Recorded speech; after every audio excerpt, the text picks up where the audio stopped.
Pour ceux qui ont le projet ou le rêve de rentrer au Sénégal, je vous conseille de passer par Avepic avec Aminta.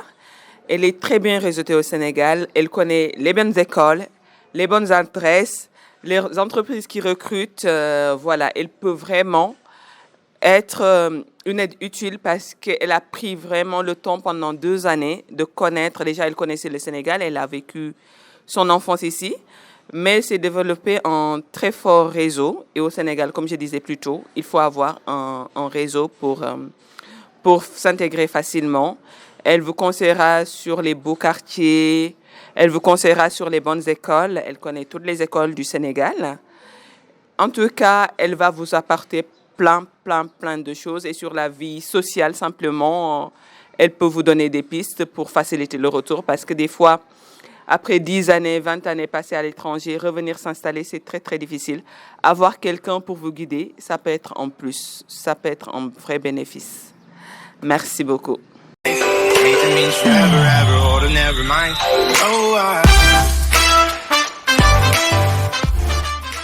Hello world et bienvenue sur ma chaîne Have a Pic. Moi c'est Sensemilia ou S pour les intimes et sur cette chaîne on parle de voyages, de rencontres sans se ruiner.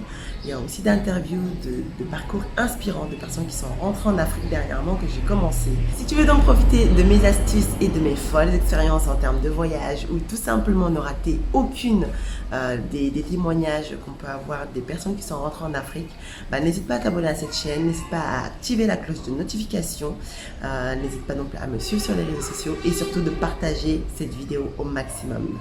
C'est parti donc, let's go!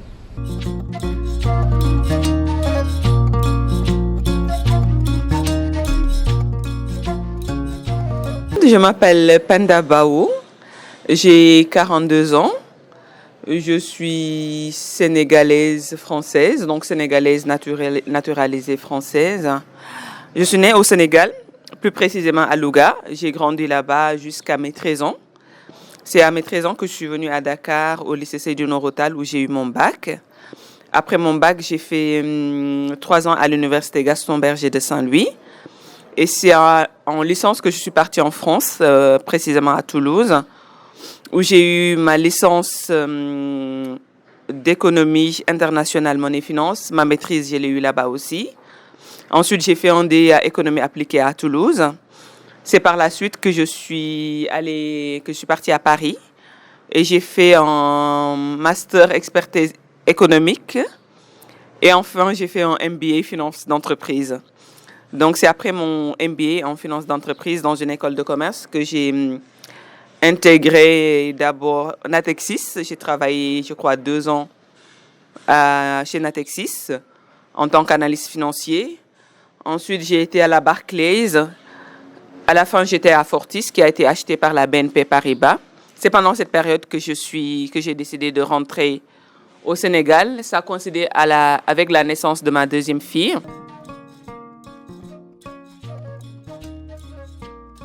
Vu que être maman en France, c'est dur, j'avais déjà une fille qui avait 18 mois, une autre qui avait 3 semaines. Ça a commencé à être difficile à gérer.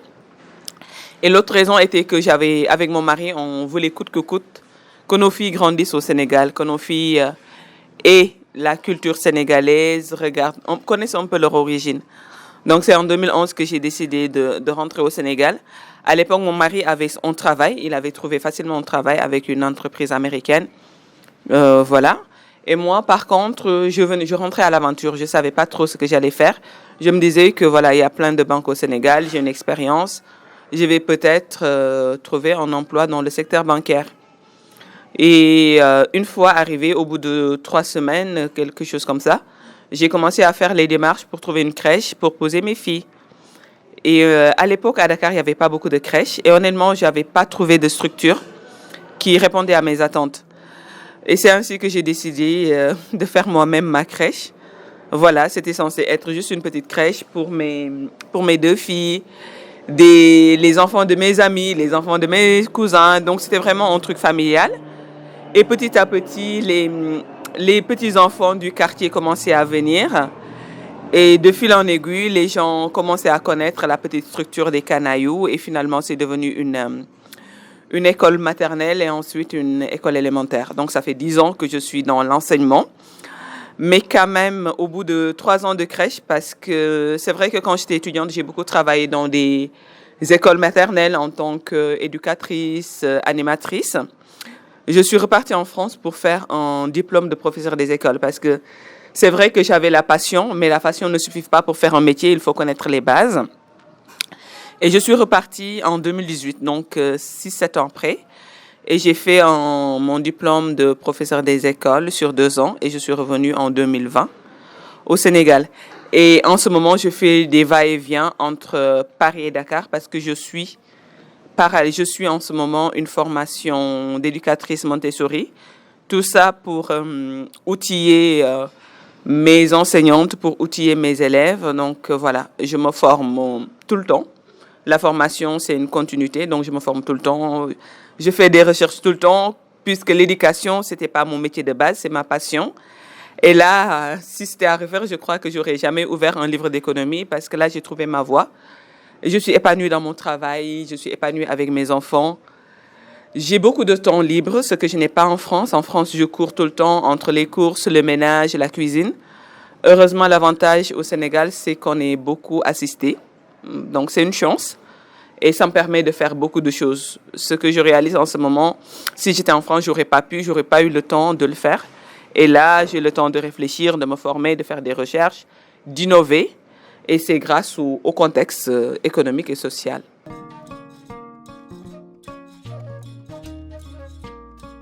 Les craintes que j'avais, est-ce que je vais m'en sortir? Parce que quand même, en France, quand on part, on a peut-être notre petit CDI, nos petits avantages, des revenus assez stables. Au pire des cas, on sait qu'il y a les assurances chômage si jamais ça se passe mal. C'est vrai que j'avais une crainte au début, mais finalement, tout se passe bien pour l'instant. Donc voilà, c'est juste sur ce côté que j'avais des craintes et sur l'aspect médical, parce que comme on le voit au Sénégal, dans les hôpitaux, c'est pas trop ça. Du coup, à chaque fois que je suis enceinte, des fois, je suis obligée d'aller en France pour accoucher dans de très bonnes conditions et de revenir. C'était juste sur cet aspect, l'aspect médical. Et voilà, ça reste, même jusqu'à présent, ça reste une crainte parce que voilà, il y a des choses qui ne vont pas très bien dans ce sens au Sénégal. Mais bon, en parallèle, il y a beaucoup de choses positives et espérons d'être en bonne santé, comme ça on n'aura plus ces soucis à se faire.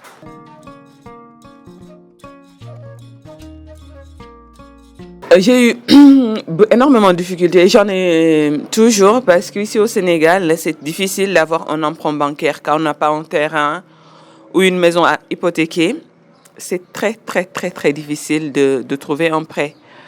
Donc, au début, je crois que j'ai toqué à toutes les banques. J'ai eu 0 financement. Et l'autre chose qui est bien, c'est qu'il y avait des tontines familiales. J'ai eu la chance d'avoir des cousines. On avait une tontine qui faisait 5 millions et j'avais pris 2 mains. Ça m'a fait 10 millions d'un coup. Et c'est ça qui m'a permis de démarrer mon activité. Et voilà. Et même si les banques ne m'accompagnent pas, comme on dit, Sénégal, c'est un pays de réseau. Je crois qu'à un moment donné, je voulais acheter des cars parce que voilà, pour les transports des enfants, il fallait avoir des bus scolaires. J'avais fait des prêts dans les banques, ça n'a jamais marché. Et je suis allée juste voir un vendeur de voitures. Je lui ai expliqué que j'ai pas les sous, mais s'il me prête son car, je vais dans quelques mois, je vais payer des échéances de 500 000 sur une année ou sur 18 mois. Il a accepté. Il me connaissait pas. Je lui ai juste présenté le projet. Et voilà, le premier car a été acheté. Et là, j'en suis à 5 ou 6. Et c'est grâce à lui. Donc, il s'appelle Touré Parking Nabi. J'en profite pour lui faire mes remerciements parce que c'est lui qui m'a aidé vraiment à développer mon école. Parce que sans le ramassage des enfants, j'aurais pas pu atteindre tous les quartiers que je couvre actuellement à Dakar. Donc voilà, c'est le réseau qui aide, pas les institutions, mais des réseaux informels. C'est très important au Sénégal.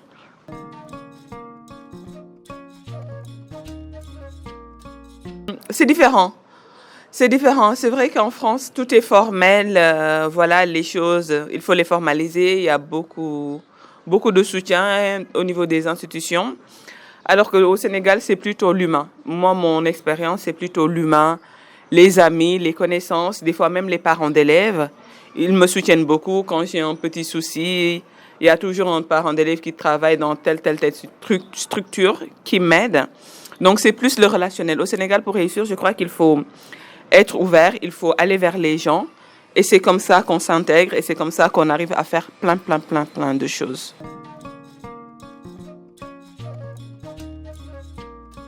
Je pense que c'est très bien perçu quand même. Honnêtement, quand on a des diplômes français, c'est très respecté au Sénégal. Ça ouvre beaucoup de portes, je pense. Voilà. Je crois que c'est un plus d'avoir un background international parce qu'au Sénégal, les gens sont ouverts, les gens sont curieux. Et le fait d'avoir des diplômes et surtout une expérience à l'international est très bien accueilli ici. Voilà, c'est un plus. C'est vraiment un plus.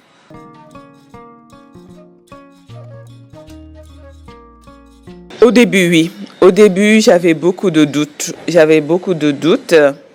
Et je repartais tout le temps. Je pense que je suis jamais restée plus de 6 mois consécutifs au Sénégal. Je repars tout le temps en France. C'est difficile de couper le lien. Au bout d'une dizaine d'années vécues en France, on appartient aux deux pays, autant le Sénégal que la France. Et j'essaie tant que possible de garder le lien. Donc du coup, voilà, j'ai un pas là-bas, un pas ici. Il n'y aura jamais de rupture définitive. Voilà. C'est mes deux patries, donc on ne peut pas vivre ni sans la France, ni sans le Sénégal. Et je fais les va-et-vient. Et ça me rassure de faire les va-et-vient. C'est vrai, des doutes, on en a. Est-ce qu'on a fait le bon choix pour la scolarité des enfants? Est-ce qu'ils auront les bonnes écoles? Mais finalement, ça se passe très bien. Et mes enfants sont très épanouis parce que cette année, j'avais fait l'expérience de les ramener tous en France pour qu'ils connaissent un peu finalement leur deuxième pays. Mais au bout de 2-3 mois, ils commençaient à se plaindre vraiment. Ils se sentaient mieux ici. Ils m'en voulaient de les avoir ramenés en France parce que déjà, c'est un petit appartement, c'est pas l'espace qu'on a au Sénégal. Au moindre bruit, les voisins d'en bas venaient sonner pour se plaindre. Et c'était comme une prison. Et ils ont détesté. Là, ils sont rentrés il y a 10 jours à peu près. Et voilà, ils sont contents. En tout cas, pour mes enfants, ils sont plus heureux ici. Ils préfèrent vivre la vie au Sénégal que la vie en banlieue parisienne.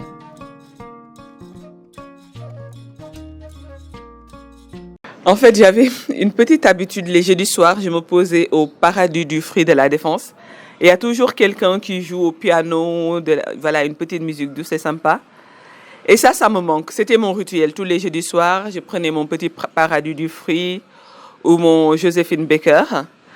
Donc, ça me manque. Mais ça se compense au Sénégal parce qu'au Sénégal, il y a des petits endroits très sympas sur la côte d'Ongor. Et voilà, j'essaie de rattraper un peu. Mais quand même, les petits restos, les petits bons restos, les petites crêpes d'en face de chez moi, le petit japonais qui est tout juste à l'angle, ces genres de petites choses me manquent, pour être honnête.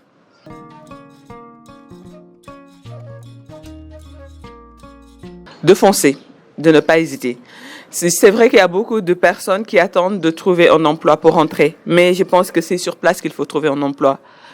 Il faut essayer de venir peut-être faire des petites économies pour vivre au moins pendant 6 mois en toute autonomie. Mais il faut venir sur place, essayer des petites choses, des petits contrats à gauche, à droite. Voilà, jusqu'à trouver ce qui nous convient. Mais rester là-bas. Bon, il y a des gens qui ont la chance de rester là-bas, d'envoyer des CV, de trouver du travail. Ça se voit souvent. Mais je crois que c'est plus facile de venir. Et pourquoi ne pas entreprendre? Parce que je me dis qu'en ce moment, voilà, il faut qu'on commence à investir, qu'on commence à créer nous-mêmes des emplois et ne pas attendre qu'une banque ou une ONG ou qu'une multinationale nous prenne. Il y a tellement de choses à faire au Sénégal.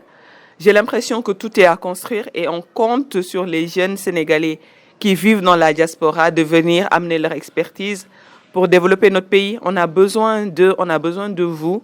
Donc venez, foncez, vous n'allez pas le regretter.